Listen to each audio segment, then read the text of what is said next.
Hello guys, hope everything is good. Welcome to my channel. Linux filters அதில் இருக்கிற essential கமெண்ட்ஸை பற்றின ஒரு ஓவர்வியூ தான் இந்த வீடியோவில் பார்க்க போகிறோம். ஓகே, இன்ட்ரொடக்ஷன் பார்க்கலாம். ஃபில்டர்ஸ் எதுக்காக யூஸ் பண்ணுறோம் அப்படின்னா, ஒரு திங்லேருந்து எக்ஸ்ட்ராக்ட் பண்ணுறதுக்கு தான் ஃபில்டர்ஸ். மொத்தமாக இருக்க ஒரு விஷயத்துலேருந்து நமக்கு தேவையானதை மட்டும் எக்ஸ்ட்ராக்ட் பண்ணுறது, ஓகேவா? அதே மாதிரி filters in Linux are specific commands to take இன்புட்டை எடுக்கிறதுக்கும் அதை ப்ராசஸ் பண்ணுறதுக்கும் ஒரு இடத்துலேருந்து இன்னொரு இடத்துக்கு ட்ரான்ஸ்ஃபார்ம் பண்ணுறதுக்கும் அவுட்புட் ரிசல்ட்ஸ் எடுக்கிறதுக்கும் லினக்ஸ் ஃபில்டர்ஸ் வந்து ரொம்ப யூஸ்ஃபுல்லாக இருக்குது. ஃபண்டமெண்டல்ஸ் டூல்ஸாகவே லினக்ஸ் ஃபில்டர்ஸை யூஸ் பண்ணிகிட்ருக்குறாங்க. ஒரு கிரிட்டிக்கலான ஒரு விஷயம் இருந்தாலுமே அதை ஈஸியாக அண்டர்ஸ்டாண்ட் பண்ணி டேட்டா மேனுஃபேக்சருக்கு எதுக்கு யூஸ் பண்ணிகிட்ருக்காங்கன்னா லினக்ஸில் இருக்கிற ஃபில்டர்ஸை தான் யூஸ் பண்ணிகிட்ருக்காங்க. இது வந்து ஆட்டோமேட்டிக்காகவே லினக்ஸில் இருக்க என்விரான்மெண்ட் கூட சப்போர்ட் ஆகிருக்கிறனால எந்த எரர்ஸும் இல்லாமல் ஈஸியாக ரன் ஆகும். அதனால் லினக்ஸில் இருக்க ஃபில்டர்ஸ் எல்லாமே ரொம்ப இம்பேக்ட்ஃபுல்லாக எஃபெக்டிவாக இருக்கும். Okay, filters in Linux next பார்க்கலாம். இதில் டெஃபினிஷன்ஸ் அண்ட் கேரக்டர்ஸ் பார்க்கலாம். ஃபில்டர்ஸ் ஆப்ரேஷன்ஸ் எதுக்காக யூஸ் பண்ணிகிட்ருக்காங்க அப்படின்னா, ஒரு ஸ்டாண்டர்டான அவுட்புட் ஒரு ஸ்டாண்டர்டான இன்புட் கிடைக்கிறதுக்காக. இதுக்கு வந்து இப்போ ஃபைல் நேம்ஸோ இல்லை ஆர்குமெண்ட்டோ ரெக்யர்மெண்ட் கிடையாது. ரீடைரக்டரி இன்புட்ஸை கூட அலோவ் பண்ணும். ப்ரைமரி கீயில் இருக்கிற டாஸ்க் எல்லாத்தையுமே கரெக்டாக ப்ராப்பராக பண்ணிகிட்ருக்கோம். பெர்ஃபார்ம்ஸ் டாஸ்க் ப்ராசஸிங்னும் பொழுது உன்னோட டாஸ்க் எல்லாமே கரெக்டாக தான் ரன் ஆகுதா அப்படின்றதையும் செக் பண்ணுவோம். எசென்சியல் ஹேண்டிலிங் ஸ்ட்ரீம்ஸ் ஆஃப் டேட்டானா இப்போ எப்படி லைவ் ஸ்ட்ரீம்ஸ்லாம் இருக்கும், போய்கிட்டே இருக்கும், நிறைய வந்துகிட்டே இருக்கிற டேட்டாஸை கூட கண்ட்ரோல் பண்ணுறதுக்கு இது ரொம்ப ஹெல்ப்ஃபுல்லாக இருக்கும். காமன் ஃபீச்சர்ஸ் அப்படின்னு வரும்பொழுது, காமன் லினக்ஸ் ஃபில்டர்ஸ்னு வரும்பொழுது காமனாக என்னென்ன யூஸ் பண்ணுறாங்கன்னா, கேட் யூஸ் பண்ணுறாங்க. அது டிஸ்பிளே பண்ணுறதுக்கு ஃபைலில் இருக்க கண்டென்ட்ஸை. ஜிஆர்பி எதுக்குன்னா பேட்டர்ன்ஸு, ஷார்ட்டுங்கிறது வந்து ஷார்ட் பண்ணுறதுக்கும், கண்டென்ட் இருந்த மாதிரி யூஸ் பண்ணிகிட்ருக்காங்க.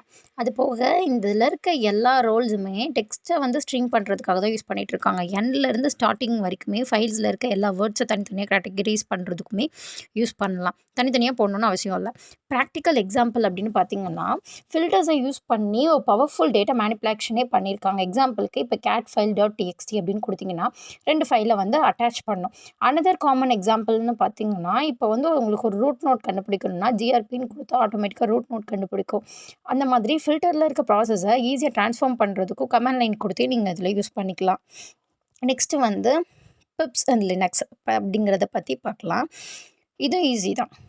இதோட பர்பஸ் அப்படின்னு பார்த்தீங்கன்னா, பிப்ஸ் அப்படிங்கிறது என்னென்னா கனெக்ட் பண்ணுறதுக்கு தான். Connect the input of the one common directly to the input of another. ஒரு இன்புட்டை ஒரு அவுட்புட்டை அனதர் ஒரு அவுட்புட் கூட கனெக்ட் பண்ணுறதுக்கு யூஸ் பண்ணுறாங்க. இது காமனாகவே சேஞ்சஸ்க்கும் மிஷின்ஸோட ஒரு எரர்ஸ் அவாய்ட் பண்ணுறதுக்கும் ப்ரொமோட்டிங்கை வந்து எஃபெக்டிவாக யூஸ் பண்ணுறதுக்கும் யூஸ் பண்ணுறாங்க. இதுக்கு வந்து 1, 2, 3ன்னு நிறைய கமெண்ட்ஸ் இருக்குது.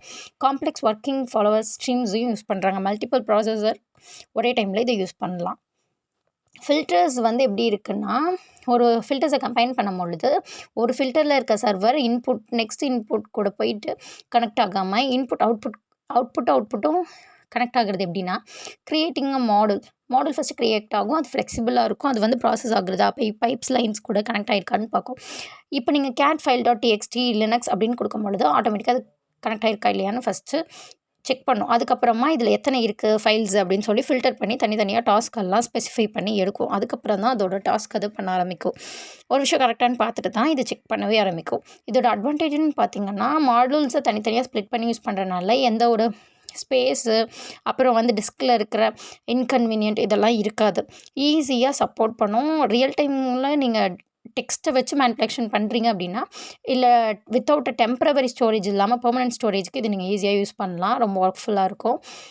ஒர்க் ஃப்ளோ எப்படி இருக்குன்னா, ரொம்ப காம்ப்ளிகேட்டடாக இல்லாமல் இருக்கும். அதேமாதிரி கமாண்ட் லைன் டெக்ஸ்ட் யூஸ் பண்ணுறதுனால ரொம்ப பவர்ஃபுல்லாக இருக்கும். நீங்கள் ஜிஓபி யூஸ் பண்ணும்பொழுது ரொம்ப கொஞ்சம் கஷ்டமாக தான் இருக்கும்.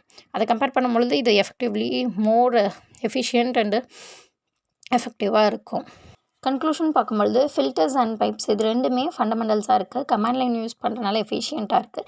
டேட்டா ஸ்ட்ரீம்ஸ்க்கு மோர் யூஸ்ஃபுல்லாக இருக்குது. பைப்ஸ் கனெக்ட் பண்ணி நீங்கள் மல்டிபிள் யூசர்ஸை வந்து கனெக்ட் பண்ணிக்கலாம். ரொம்ப மாடல்ஸ் எல்லாமே ஃப்ளெக்சிபிளாகவும் யூசருக்கு ஏற்ற மாதிரியும் மாறுற மாதிரி இருக்குது. ஆட்டோமேட்டடாக இருக்குது. ஸ்கிரிப்டிங் லாங்குவேஜாக இருக்கிறதுனால ஈஸியாக இருக்கும்.